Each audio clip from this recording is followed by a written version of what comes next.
Alright, we got the C10 at Velocity Customs. Working on getting the engine to fit how we like it. This little V6 is not so little, apparently.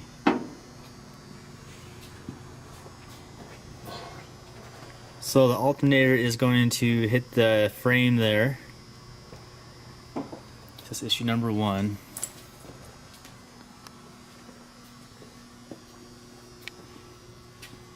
AC compressor is touching the frame as well, so we'll have to notch the frame on both sides a little bit to drop the motor down about 2.5, 3 inches. I think it looks pretty cool in here. Good view of it. Very different.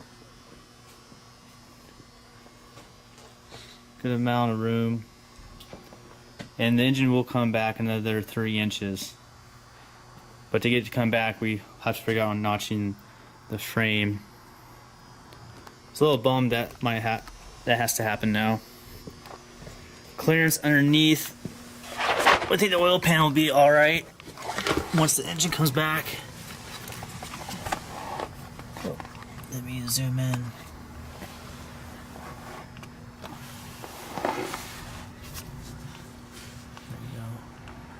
So it's already close to a cross member, but once we get it to come on back, we can drop it on down.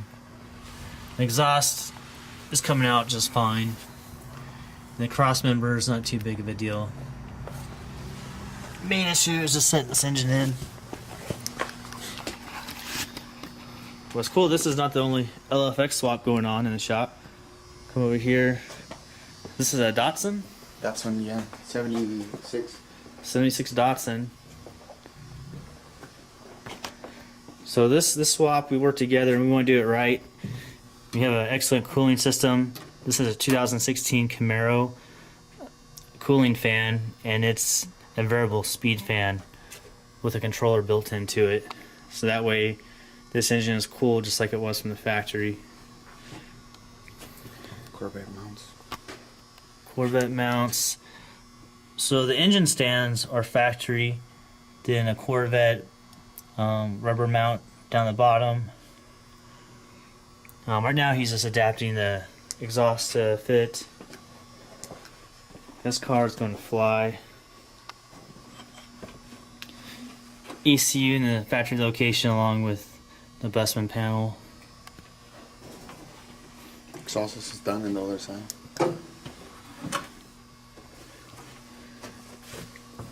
Exhaust on that side.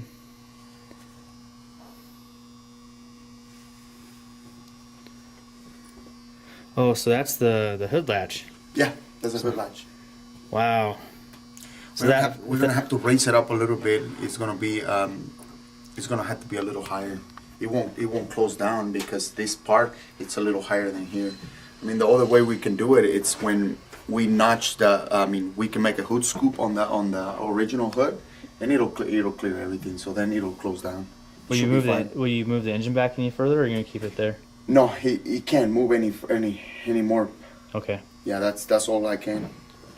Steering is done. I mean, we have to go underneath the mount and make brackets to and use Heims and stuff to do the steering, because we have the AC on the way, and the rack and pinion is down here. Okay. So the rod goes right in the bottom of the AC, comes on the bottom of the mount, and then it goes up here.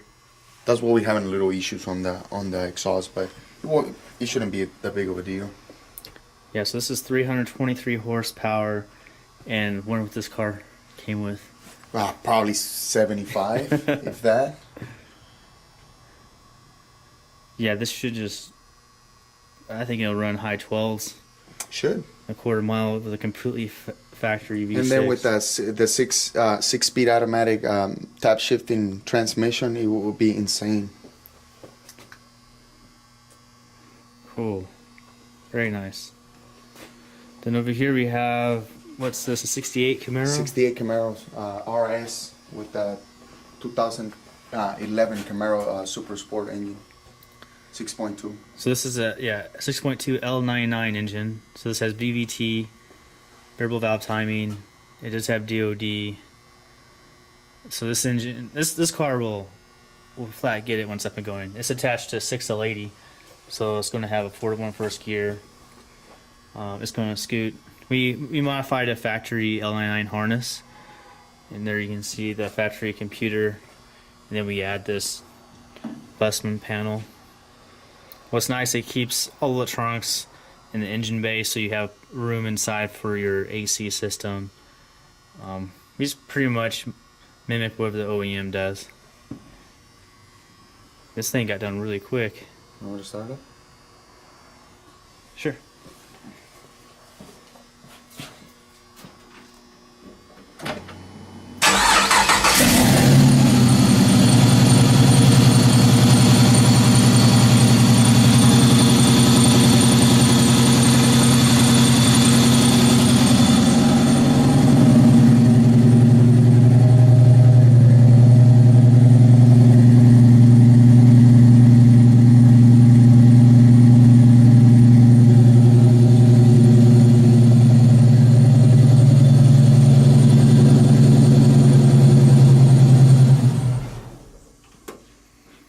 Then what's this over here? That's a 1950 Chevy pickup with 5.3 engine on it. It's out of a 2004 Silverado 1500. Has a 4L60E behind it. We almost got it running. We just figuring out the steering and stuff, and a couple of the fuel system, and that's that. So Should be running no time. really fancy accessory drive. That costs a few bucks. Yeah, customer like shiny stuff, so he spend the money on it. Looks good. He has a Mustang 2 front end. It's just all functional now. Okay. It's really good. And what's this over here? This is a 78 Datsun. He has a Ecotec 2.2 liter. It's wired and everything to do smog. It has EVAP system. I mean, everything, you name it. We have to notch a little bit on the frame. We have to replace the gearbox because the original gearbox sits inside the frame. So we change it to a newer style gearbox to bring it outside the frame so it can clear for the alternator. Oh wow. We're using a Solstice 6-speed. I can't remember if it's 6 speed or 5 speed, but it's stick shift transmission out of a Solstice 2.4. So these things are run good. We used to use them a lot on the sand rails with turbochargers. Yeah. They push easy 500 horsepower with turbochargers on it. So in bone stock usually, sometimes we just do the cam and stuff, and it'll pull a lot of horsepower. So this thing we're building it to be daily driven. Yeah, it's gonna be a nice daily driver with that engine. Yeah. And have a lot more power. It'll have AC and everything. I mean, everything's gonna be functional. It's getting there, which is, I mean, engine wise, engine mounts and stuff like that, it's all set up. It's a little move like that because it doesn't have a transmission right now, but once we put up the transmission, it lines up and everything. We already had it running in the car. Oh, okay. Yeah, we had it running on the car. I mean, the wiring is all done. It's all just plug and play, ready to go. Both harnesses are fused together. The original harness and the old harness inside the car. So we have one fuse box. Not the original fuse box. We have a busman. Yeah. With all the relays and everything. So it powers the car and it powers the engine. It's like it was original. Cool. From factory. So yeah, we hide all the wires from on the inside and everything. So yeah, we need it before and after. So I'm sure this engine bay didn't look anything like this. Yes. I'm sure it had crap everywhere. It's getting there. Doing an LS swap on this, I assume. Yeah. LS swap. We pulled the engine out. Our customer started it, so we gotta finish it because they couldn't do it. We're doing a 6.0 on it with a hot cam on it. Is that the engine over here? The engine, it's on the. It's that one over there on the crate. Oh, what's this? What we got here? This is the one out of the red one. This is a 6.0. This one came from Mexico. So we're gonna tear this one apart. We're gonna put a cam on it, and we're gonna put it on a 79 Bronco. That'll run really good. Yeah, with the it's gonna have 4L60. I mean, whoa, this is a really odd engine. It's a 6.0, yeah. And in fact, this is supposedly a 6.0. No 6.0 that I know ever came with air fuel management and DOD. That, I guess it's a Mexican truck. Yeah, it's a Mexican, I don't know, setup, I guess. It's really odd. Does it say 6.0? Yeah, it says 6.0. Actually, it says on the back or right here. Where is it? Come on, say 6.2? Nope. Nope, 6.0. Well, plus it's a cast iron block. Cast iron, but it is a 6.0. Let me get a rag. Bring it up here. Wait, this does not have VVT. Wow, this is so odd. So this is a standard non-VVT engine, but it has DOD. So Yeah. I don't know what this engine would be called, what designation. So super, super weird. So all the DOD stuff will get pulled off. It's not that reliable. This whole engine block will get cleaned. Has good heads. Yeah. So that's very interesting. Then he's doing an LS swap. They cleaned up the engine bay, had it painted. Looks really nice. And what this is getting rebuilt LS1? It's out of a WS6 Trans Am. Okay. So it's a LS6. Oh, cool. Yeah, LS6. It's automatic though. It's fine. Everything is getting. Smog pump, everything, air pump for the exhaust and all that stuff. Everything is going back in. We also fused the harnesses together on this one, which is gonna have the original fuse box running all the electronics on the engine, and we have evap system working and everything. So everything, if you're looking for a fuse, is gonna be on the original spot. It's gonna have the original labeling like fuel pump, the injectors, because this one was a TBI. Oh, okay. Yeah, but we're using the same fuse for the injectors. So everything's gonna be okay on this one. We do an AC heater, so we left the original box, the newer compressor. We got all that stuff figured out. Cruise control is gonna have cruise control on it. Customer wanted cruise control, so yeah, we're doing tubular suspension on it, or tubular lower control arms. Good clearance. That's awesome. Yeah. Oh, and also we're doing bigger disc conversion. We're using the 2001 WS6 Well, I did brake that. system. I did that on my third gen, and it wasn't too hard to do. I think I had to machine my rotors completely down, and you actually make your rotors into a hub. Yeah. And then They sell the hub. Oh, they sell the hubs now? Yeah, Nice. Yeah, so I used, that made a huge difference in braking. Yeah, we have one. Let me open it. And then all I had to do is buy the pre-cut adapters to hold the calipers on. So where'd you get this set up from? We got it online. Is the hub, you see? Yeah. And then is this There's the bracket. adapter. Yes. That's the adapter. Yeah, so I just had to buy this adapter, but you can also take your factory rotor And cut it down, yeah. lay it down. Yeah, lay it down, yeah. I know, but they sell this kit. It's not that hard to make, to tell you the truth. These brackets are cheap. The hub, you can buy it online from, I checked it out. It was Summit. I can't remember the part number. Really? But I checked on Summit. They're not that expensive, and it comes with everything.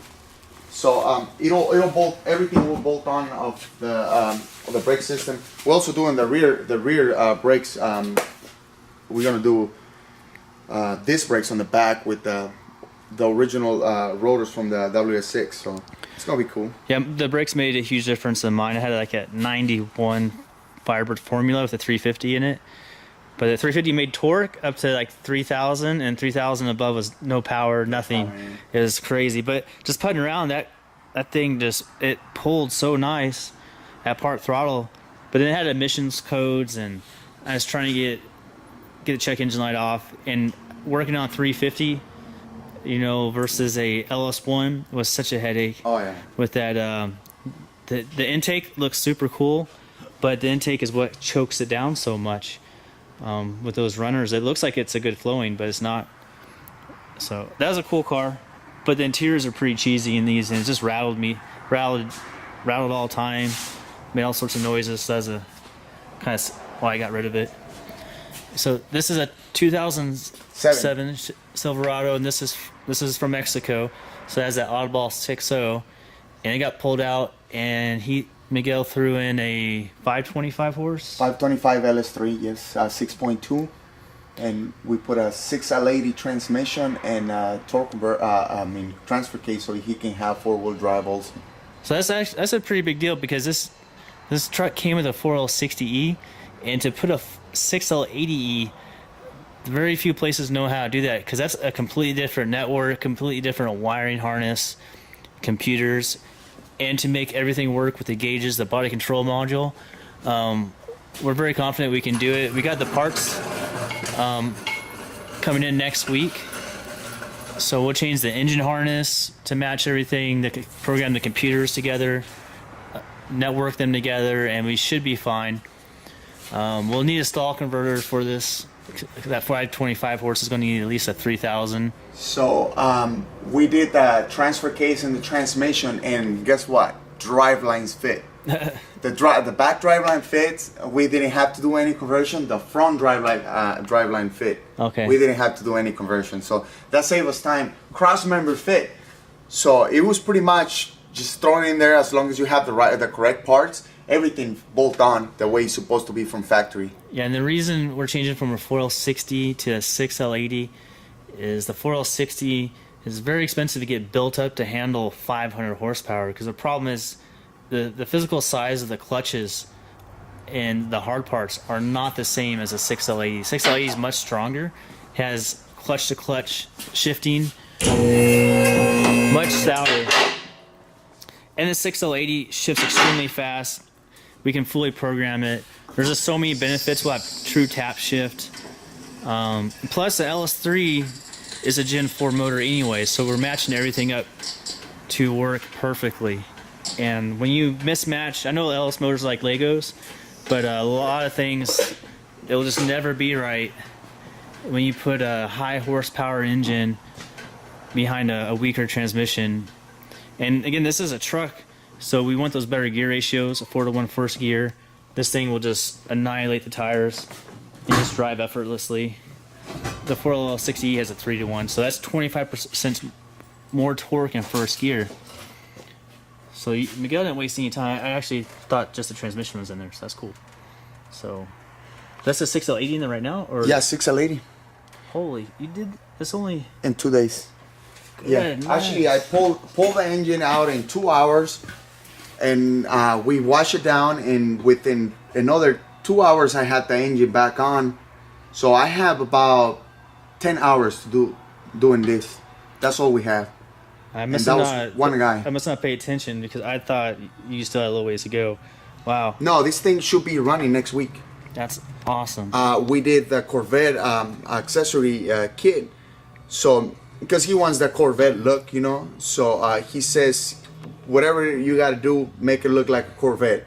So we bought the whole kit on the front. The only issue we had on this is that you cannot put the AC compressor from the Corvette, because it's wider on the bottom. So what we did, we make some brackets to put the AC compressor, the Corvette compressor. So as you can see on that side, it's really tight. Yeah, if it's too tight, it might have to get mounted up top. Up top? Yeah. The problem is, well, it's not a problem. Yeah, if it's too tight, yeah, we're going to have to mount it on top. I don't want it mounted on top, because then you take all the cover. I mean, you'll cover the coil covers. He wants the original look. And so we're going for that. That almost looks like a Gen 5 compressor style for the adapter. So I'll give you a billet adapter. If that works, that's sweet, because that changes it to aftermarket hoses. Okay. So you can use a 90 fitting on that. Mm-hmm. I mean, it's still pretty tight. Still pretty tight, yeah. We'll just see how it goes. But first things first, we'll get this thing running, driving. Yeah, I'll have to, man. Yeah, the AC is the last thing we're going to worry about. We just got to make sure all the network work, you know, or gauges and everything, and make it where, you know, if it's smog legal and everything, you know what I'm saying? What's pretty cool too, we just, you know, he threw a car engine in here, so the wiring harness has to be changed significantly, because if you just throw a truck harness on this engine, all the wires will go on top of the intake and look terrible. You'll see what we do with that. It's going to look really nice. It's going to hook up in a factory location still. It's going to hook to the fuse box, the interior, the four-wheel drive system. So this is pretty special. Miguel's, he doesn't fear anything. He has a good attitude and he gets it done. So I'll hurry up and get that harness done. I did not know the engine was already in. That's why I asked you, how's my harness doing? Yeah. You know what I'm saying? I was like, well, I haven't started on it yet, but I did not know you're this far along. So I need to get that done. You know what? I'm thinking I'm still pulling the transmission again, for the fact that we need to build a torque converter for it. Yeah, so either Yank or one of the other big companies. Well, those guys from torque converter rebuilders, they have good torque converters and stuff like that. They're here in town, so they build really nice stuff. Okay. So I'm gonna go talk to them. Actually, I gotta pick up the transmission from the 68 Super Sport Camaro. They have the transmission down there. So once I go pick it up, I'm gonna drop these torque converters and get it built. Wow, this is gonna look super cool. And actually, this engine bay is not a wreck, and the wiring is not that bad the way it already is. No. It looks good. It looks really good. The amplifier wiring is out of control though. That is huge. He has a really loud sound system. I mean, you heard it when I went to your shop, right? I Yeah. mean, he shake everything down. Yeah. That is insane. This Mexicans ain't playing with their music, man. And this, so speakers behind the seat. I mean, I didn't see any speakers, but it's very loud. Wow, there's I not mean, much room there. I guess he bumped up the system so hard that he cracked his dashboard in half. So what they're gonna try to do? Are you gonna try to lock it in four-wheel drive? When we're gonna race, yes. He has a race down in Mexico, so we gotta get it ready for it too. Oh yeah, you see the clusters and kilometers. So 200 is probably like 135 or 120. I'm not sure. The miles per hour. Yeah, this truck is gonna be super fast. There's all the Old parts. It's a little dirty. He like to go in the mud. That's what happens. And we got a Gen 5 L86 cam swap going on here. Very interesting. Oh, here, this one.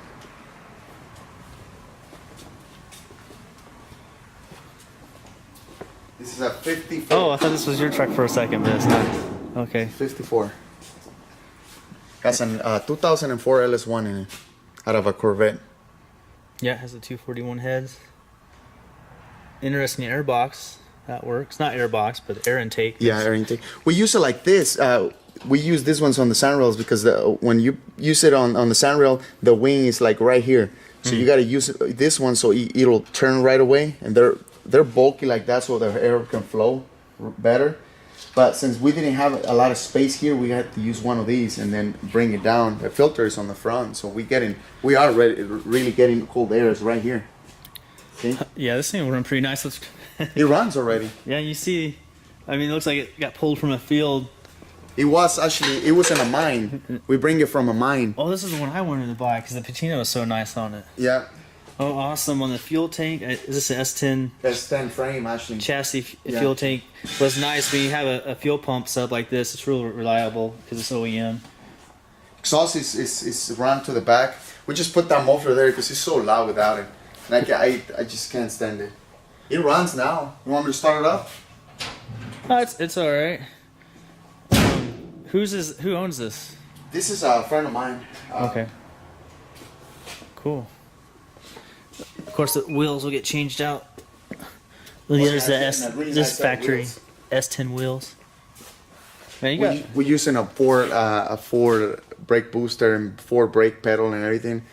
What is cool about it is that 2004 Explorers, all you do is pull 5 bolts on the inside, and the whole pedal assembly and everything comes off. Yeah. And then you pull the brake booster and just get the lines off. And when you're gonna put it on, it has his bracket and everything. So all you gotta do is make the holes, and he bolt right up. Well, I like those brake lines. Yeah, he did. And the steering, he did a really nice work on that. We've been doing it. Diego's been killing this truck, man. Diego's doing an awesome job on this. Awesome, man. All And then we got a couple of V6 swaps. And again, the reason I'm doing the LFX swap is we just want to get one on the road pretty quick to test. So it's going to be very interesting how it performs in this truck. But as we know, V6s come in almost everything, but the vehicle's weighing over 5,000 pounds. So I think it'll pull this truck really nice. And this is just for testing. And if I like it, I might keep it in there. If I don't, it'll get a Gen 4 motor next. And we'll come out with nice mounts and a whole plug-and-play system. So you can buy a brand new harness from GM and attach it to your motor, and then we provide the fuse block and the interior harness, and you're up and going in a matter of minutes, which is super cool. This is not quite the same. I had to put a fuse box on it, but in the future we probably will come out with a fuse box to attach to the LS3 engines and the LFX. The LFX and LS3 use the same connector for power and basically the same pinouts. That's why GM's so awesome. They always, I think they do it to save money, but a lot of the stuff stays the same. They use the same connectors, same type of fuse boxes. The emissions harnesses are all very close. So it's easy to do all these cool little projects. At Motec we mess with Jeeps and it's not nearly as easy. Cool. Well, good work, Miguel. You got a lot of stuff done. We were joking about the 454 grill on this. This had a 350 in it before, but the guy that had the truck, he found this grill and put it on there. I think it's pretty cool. But what we're going to do, 454 divided by 4, something like that. Super neat. All right, well, this is update number 4, I believe. So the next update, we should have this thing, should be like a first startup in the vehicle. I brought the fuel tank. It's in the back of my Tahoe. Probably walk over there real quick and I'll show how easy the fuel system is to do on a square body.